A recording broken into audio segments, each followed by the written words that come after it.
Hello everyone मु चिन्नु स्वागत कर मो यूट्यूब चैनल को।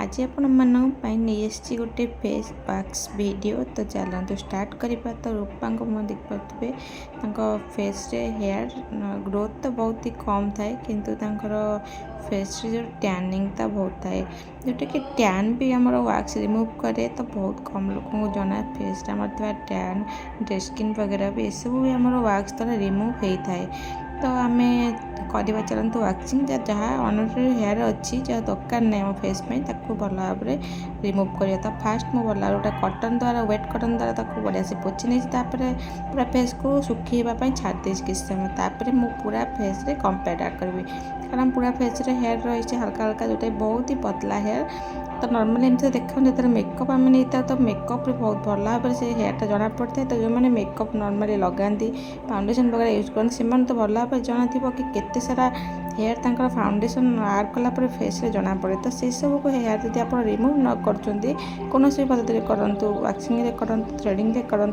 कि रेजर करूँ जहाँ भी करूँ किंतु हेयर थिले से बहुत ही खराब देखा जाता है आमको। तो आमको कौन कर पूरा हेयर को रिमूव कर पूरा फेस जदि आप बेस को चाहते पूरा सुंदर ग्लेजिंग कर आप फेस रे तो आपन को पूरा हेयर रिमूव कर पूरा फेस रू। तो आमको केते सारा पद्धति अच्छी थ्रेडिंग वैक्सिंग मोर रेजर ट्रीटमेंट लेजर ट्रीटमेंट बहुत सारा अच्छी जो आप जहाँ भी करेंगे। तो मुझे भर चूज करी आम वैक्सिंग कारण बहुत सारा फंक्शन भी सेमती आगू को आसूँ। तो रूपा कराइला वैक्सिंग तो भाविली आपण वीडियो भी देखईदेवी। तो आम ये यूज कर चॉकलेट वैक्स तो पूरा भल भाव हट वैक्स यूज करक्स को भल भाव हिट होगा छाड़ी थी मु 5 मिनट परिका। तो 5 मिनट में वैक्स बन पूरा रेडी आउ स्ट्रिप छोट छोट कर पीस कर अलरेडी कट कर रखी नहीं जोटा कि आमको छोट छोट एरिया जमी यूज करने को दरकार हे। तो ताप मुझे स्ट्रिप को देखा कि छोट छोट पीस कट कर आमको डायरेक्ट बड़ बड़ स्ट्रिप रे कट करार ना कम कारण छोट छोट स्ट्रिप द्वारा ही आमको कम करार अच्छे जोटा कि बहुत भल भाव में हेयरटा रिमूव हम आउ क्लाइंट चारिड़े एमती घसी अनेसरी बाजबनी। तो देखिए केते बढ़िया भाव में आम टैन भी पूरा रिमूव हो जाए बहुत स्मॉल साइज हेयर जोटा कि रही। तो मुझे अपर लिप सेपट साइड भल भाव रिमूव कर एपट साइड रिमूव कर देखिए केते छोट छोट हेयर जोटा कि बहुत ही स्मॉल साइज।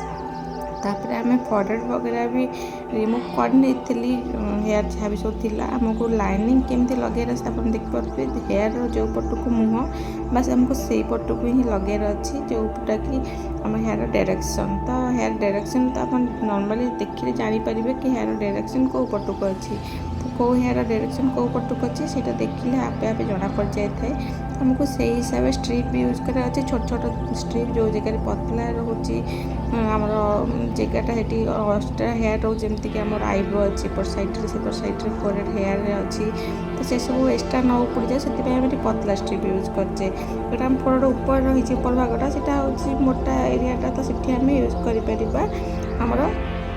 बड़ स्ट्रिप छोट स्ट्रिप आम ये जगह यूज करिए। देखिए सेपट साइड देखी नी पाखु जना पड़ा कैमेरा एपट साइड पाखु जूम करनी तो देखिए केते छोट छोट हेयर रही रूपा फेस जोटा कि जमा भी जना ही पड़ूनी आउ मेकअप पर जना पड़ जाए आउ देखिए बढ़िया से हेयर के बढ़िया से रिमूव कर नौची आराम से आपको छोट छोट एरिया करके लगे अच्छी वैक्स को तापर देखो आराम से रिमूव करने सत कथा यहाँ काटी जाए जो रूपा हसुँच किंतु हसी न कांदी पकानी जन जन आखिरी लुह तो पड़े आसे कारण बहुत सारा काटी जाए सत कथा थ्रेडिंग भी काटी जाए केवल लेजर द्वारा आमको काटी न था कि लेजर ट्रिटमेंट भी काटी थाए काटा कथा नुहे कथा हूँ आम कमती सुंदर देखा तो सुंदर देखा तो नॉर्मल झील मैंने सब कराती। तो आजिकल ये बहुत सारा ट्रेंड तो आपण मैंने भी या घरे आराम से करें। तो आमर पूरा हेयर देखो तो रिमूव हो जाए केवल लोअर लिप्स रहे तो लोअर लिप्स भी मुझे पूरा हेयर को रिमूव करने रिमूव कर टेक्निक आपण बढ़िया से देखी केमी कौ पटू कौ डायरेक्शन यूज करेंगे और स्ट्रिप को केमी यूज करेंगे। तो आप देखिए पूरा हेयर आप रिमूव हो जाए आम पूरा फेस आउ टैन भी रिमूव हो जाए। तो आप वीडियो केमी लगे मत कमेंट कर निश्चय कहे भल लगे लाइक करने हाँ नुआ नुआ मॉडल सब चेष्टा करी प्लीज लाइक करने वीडियो को।